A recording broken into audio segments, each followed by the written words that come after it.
جاہلیت کے لوگ اپنے اعتقاد کی وجہ سے سفر کے مہینے کو منحوس سمجھتے تھے.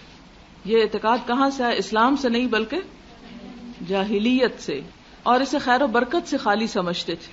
اس مہینے میں جنگ و جدل کرتے، مکانوں کو خالی کر کے چلے جاتے، آپس میں لوٹ مار کرتے. تو ان کی اس بدعملی کی وجہ سے ان کے خیال کے مطابق یہ مہینہ خیر و برکت سے خالی ہو گیا. ظاہر ہے جہاں جنگ ہو وہاں خیر تو نہیں ہوگی اس میں. لیکن دراصل سفر برا نہیں، نہ منحوس ہے. جیسا کہ بعض موجودہ زمانے کے مسلمان ہونے کے باوجود بھی جاہلیت کی پیروکاری میں اس کو منحوس سمجھتے ہیں. اس میں شادی بیاہ کو برا سمجھتے ہیں، خصوصاً 13 دن تو بہت ہی منحوس سمجھتے ہیں. اچھا، اب نحوست کا یا وقت اور دن کی نحوست کے بارے میں قرآن میں کیا تصور ہے؟ قرآن نے کن دنوں کو منحوس قرار دیا؟ ہاں، جن دنوں میں قوموں پر عذاب آیا. تو وہ دن منحوس نہیں تھے بلکہ وہ عمل ایسے تھے کہ جنہوں نے بدبختی کو دعوت دی. اللہ سبحانہ وتعالیٰ قرآن پاک میں فرماتے ہیں کہ کل انسان الزمناہ طائرہ فی عنقہ وَنُخْرِجُ لَهُ يَوْمَ الْقِيَامَةِ كِتَابًا يَلْقَاهُ مَنْشُورًا اقرأ كِتَابَكَ كَفَى بِنَفْسِكَ الْيَوْمَ عَلَيْكَ حَسِيبًا. معنی کیا ہے اس آیت کا؟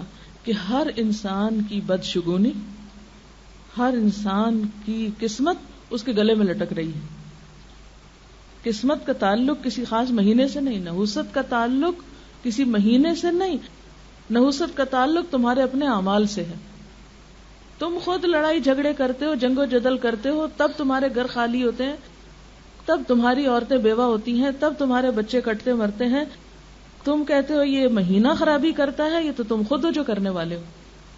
کل انسان الزمناہ طائرہ فی عنقہ، ہر انسان کی قسمت اس کے اپنے گلے میں لٹک رہی ہے جو اس کے اعمال کی شکل میں اس کے سامنے آتی ہے. اس میں کسی مہینے کو کوئی دخل حاصل نہیں ہے. بہرحال ان کا اعتقاد کیا تھا کہ یہ مہینہ جو ہے یہ خیر و برکت سے خالی ہے، اس میں کوئی خیر نہیں، اس میں کوئی بھلائی نہیں. اور پھر نہ صرف یہ کہ خیر و برکت سے خالی کہتے بلکہ اس کے ساتھ کچھ اور شگون بھی لیتے. عربوں کے ہاں بہت سے توہمات تھے. مثلا یہ جو طائر کا لفظ توہم کے لیے استعمال ہوتا ہے، ان کے ہاں کیا تھا کہ جب کوئی کام کرنے کا ارادہ کرتے تو پرندے کو اڑاتے یا جانور بھگاتے. اگر تو بھگاتے ہوئے یا اڑاتے ہوئے وہ دائیں طرف جاتا تو کہتے کہ یہ کام اچھا ہے، کر لینا چاہیے. اور اگر وہ بائیں طرف جاتا تو کام روک دیتے، یہ کام ہمارے حق میں ٹھیک. جیسے ہم استخارہ کرتے ہیں نا، تو وہ استخارہ کس سے کرتے تھے؟ پرندے اڑا کے کرتے تھے. توہم کی ایک قسم تھی. حالانکہ پرندے بیچارے کے ہاتھ میں تو نہ کسی کی قسمت ہے اور نہ ہی اچھا برا ہے. اسی طرح اگر گھر سے نکلتے اور خاص جانور مثلا بلی رستے میں آ جاتی، واپس آ جاتے کہ بلی رستے میں آ گئی، کام نہیں ہونا. ہمارے یہاں تو کالی بلی ہے نا، تو ان کے یہاں شاید کالی تو نہیں تھی، ہر بلی تھی. اسی طرح اگر کوئی کوا بول پڑتا تو اس کو بھی اپنے لیے منحوس قرار دیتے. کوے کی آواز کو نہیں اچھا سمجھتے، کوے کی آواز کان میں پڑ گئی ہے، اب تو آج کا دن نہیں اچھا گزرے گا، آج سویرے سویرے فلاں میرے منہ لگ گیا ہے، آج کا دن ضرور کوئی خرابی ہوگی. اس قسم کے توہمات ان اہل عرب کے ہاں بہت سے تھے. نبی صلی اللہ علیہ وسلم نے آ کر ان توہمات کے بارے میں لوگوں کو ایجوکیٹ کیا اور کیا بتایا کہ کسی بھی انسان کی بدقسمتی کے اسباب خود اس کے اپنے اعمال میں ہیں، اس کے اندر ہیں. کسی طوطے، چڑیا، بلی میں نہیں ہے. کسی بلی کے ہاتھ میں، کسی کوے کے ہاتھ میں، کسی طوطے کے ہاتھ میں کسی کی قسمت نہیں ہے. کسی پرندے کے اڑنے یا کسی جانور کے بھاگنے سے کچھ بھی تم صحیح اندازہ نہیں لگا سکتے. یہ محض اتفاق ہے کہ وہ کدھر کو گیا. بعض اوقات ہوا کا رخ ہو سکتا ہے، بعض اوقات اڑانے کا اینگل ایسا ہو سکتا ہے. لہذا ان چیزوں سے تم توہمات سے اپنی قسمت منسوب نہ کرو. رسول اللہ صلی اللہ علیہ وسلم نے فرمایا، من رجعت الطیرۃ عن حاجتہ فقد اشرک. جو کسی چیز سے بدفالی پکڑ کے اپنے مقصد سے لوٹ آیا اس نے شرک کیا. یعنی مثلا کوئی بلی دیکھ کے واپس آ گیا، اپنا کام چھوڑ دیا اس نے، تو اس نے شرک کیا. کیونکہ بلی کوئی قسمت بنا یا بگاڑ نہیں سکتی. بلی کے گزرنے سے کچھ نقصان نہیں ہوتا. اور اگر انسان یہ سمجھتا ہے کہ نقصان بلی کی چال میں ہے یا بلی گزرنے میں ہے تو یہ اس نے اللہ کے ساتھ شریک کر دیا. کیوں؟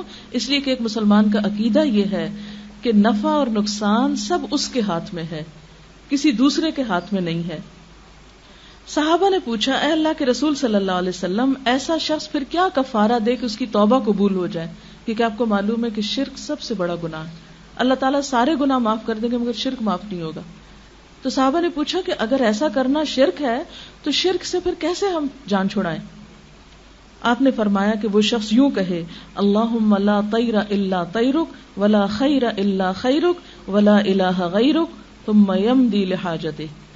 اے اللہ, تیری فال کے بغیر اور کوئی فال نہیں, یعنی اصل بھلائی تیرے ہاتھ میں ہے, تیری بھلائی کے بغیر کوئی اور بھلائی نہیں, تیرے سوا اور کوئی معبود نہیں. یہ الفاظ کہہ کہ اپنے کام کو چلا جائے, یہ اس کا کفارہ ہے. یعنی وہ کام کر لے جس سے رکا تھا, محض ایک گمان کی وجہ سے, محض ایک وہم کی وجہ سے. رسول اللہ صلی اللہ علیہ وسلم نے فرمایا, بدفالی ایک شرک ہے. یعنی بری فال لینا کسی چیز سے یا کسی چیز کو اپنے حق میں منحوس سمجھنا, یہ ایک شرک ہے. اس کو 3 مرتبہ فرمایا.